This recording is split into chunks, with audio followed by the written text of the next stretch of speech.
He's at 72.5%. There it is. 50. Another nickel. This man keeps doing it.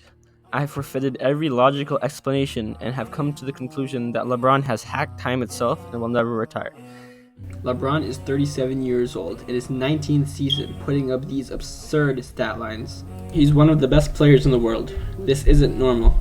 Every NBA player slowly regresses after turning 30 until they can't play anymore. Not LeBron. LeBron is fighting a battle with time itself on a mission to become the greatest of all time. Or is he? Or is he already the greatest player of all time? If not, what does he need to become the greatest player of all time?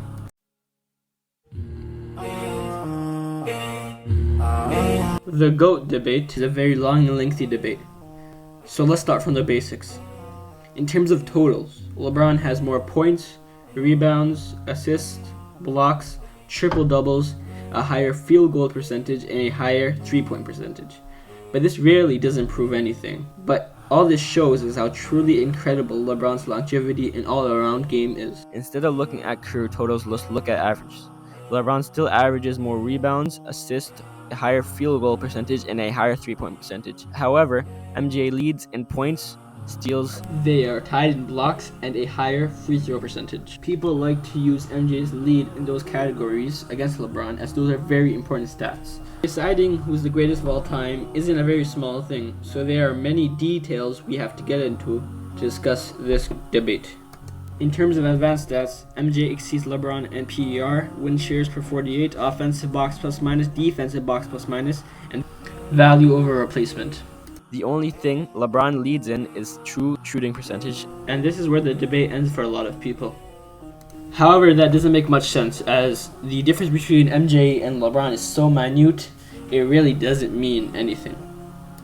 To really discuss who's greater, we must bring many other things into the conversation, like accolades and much, much more. So we're not done.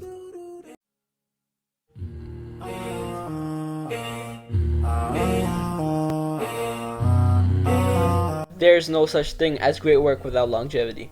A quote by American author Johnny Hunt showing just how truly great LeBron's longevity is. Think about it this way. Would you rather have an incredibly skilled person practice his craft for 10 years at a high level, or someone who practices his craft at 95% of the previous person but for 20 years? The greatness of LeBron's sustained excellence cannot be denied. LeBron hasn't just been good consistently. LeBron has transformed his game throughout the three-point revolution to be good. When the Warriors won their first championship and the three-point revolution begun, LeBron was shooting a lackluster 30% from three. Literally the next season, LeBron's three-point percentage jumped up to 37%. So the real question is, how long will LeBron have to dominate to become the GOAT? This man is in his 19th season, 37 years old, and is a top 5 NBA player. If LeBron keeps playing like this for the next couple of years and is a top 10 player in the league, it's going to be difficult to say that he is not the GOAT. One of the biggest misconceptions that NBA fans have is that championships are everything. But really, if Michael Jordan's ring total matters so much in the GOAT debate, then Bill Russell should be the GOAT with his 11 rings. But majority of NBA fans don't say that. Why? Because Bill Russell was a team player and didn't have super flashy stats. But he is still considered greater than someone like Wilt Chamberlain, who put up some of the most absurd stats the NBA has ever seen. So now let's look at accolades. MJ surpasses LeBron in rings, finals MVPs, defensive player of the years, and all defense selections. And MJ did it in less time. LeBron only surpasses Jordan in all NBA appearances, which only shows how truly incredible LeBron's longevity is. And again, the difference isn't really much. Most NBA fans would agree that LeBron is just a step below Jordan, but really, how valuable are Michael Jordan's rings?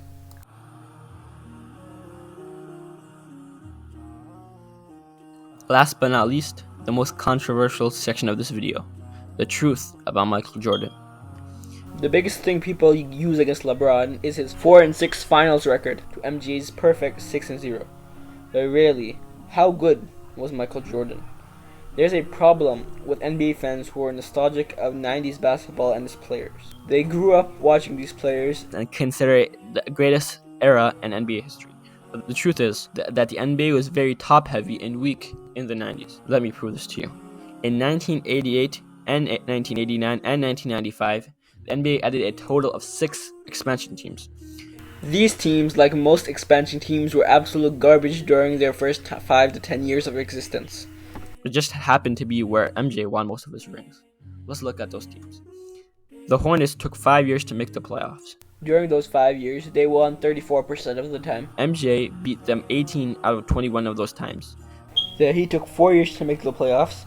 They had a 28.9 winning percentage during this time, and they never lost to them. It's 17-0. The Wolves took 8 years to make the playoffs. They had a 29% win percentage. MJ beat them 13 out of 14 times. The Raptors took 5 years to make the playoffs. They had a 35% winning percentage during this time. MJ won 10 out of 12 times. It took the Grizzlies 9 years to make the playoffs.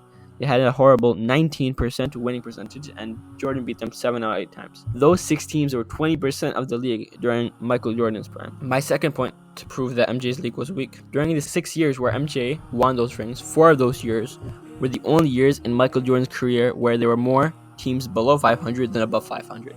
My third point to prove that MJ played in a weak conference is that he played in the East, which has always been known as the weaker conference. LeBron, on the other hand, won in the East and went to the West and won a championship. And you might put an asterisk on the championship that they won in the bubble, but I have 2 points to prove otherwise. Let's look at the 2022 NBA playoffs. The Eastern Conference Finals were the same exact matchup as 2 years prior in the bubble. And that just shows LeBron's competition probably wouldn't have been any different. You can literally put an asterisk on every championship that Jordan won, and I can prove that to you. 1991 Bulls. The Lakers, number 2 and number 3, James Worthy and Byron Scott were injured, and this is right before Magic had gotten HIV, so it's very well possible that he had it during these finals. The 1992 Bulls. Arvydas Sabonis, who the Blazers drafted, was in his prime years overseas and didn't play till 1995. The weakness during the Bulls' dynasty years were their center position, which a prime Sabonis could have exploited.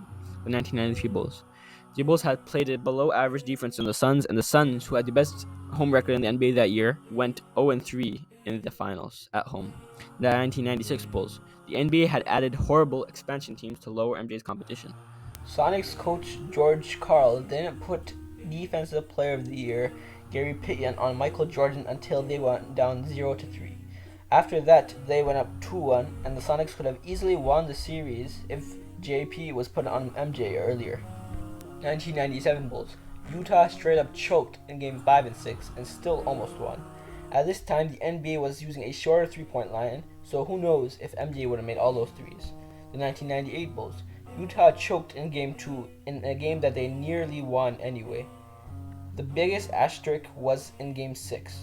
Utah's Howard Isley shot an obvious three-pointer at the buzzer, but it didn't count. Another shot by Bulls' Ron Harper counted, even though it shouldn't have obviously counted. This was a massive 5-point swing in a game that Utah only lost by 1.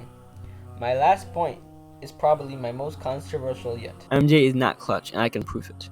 Every time MJ had a chance to knock a team out of the playoffs, he did so 30 out of 40 times, which is 75% of the time.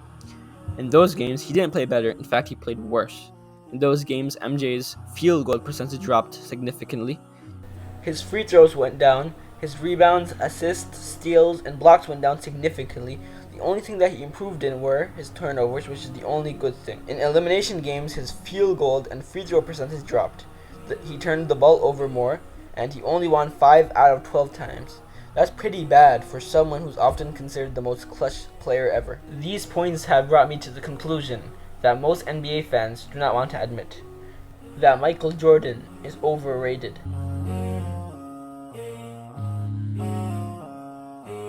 The greatest testimony of LeBron's greatness is the 2016 NBA Finals. The Cavs were facing the infamous 73-9 Golden State Warriors, the greatest regular season team of all time. Knock it down with a championship, and without a doubt they are the greatest team in NBA history.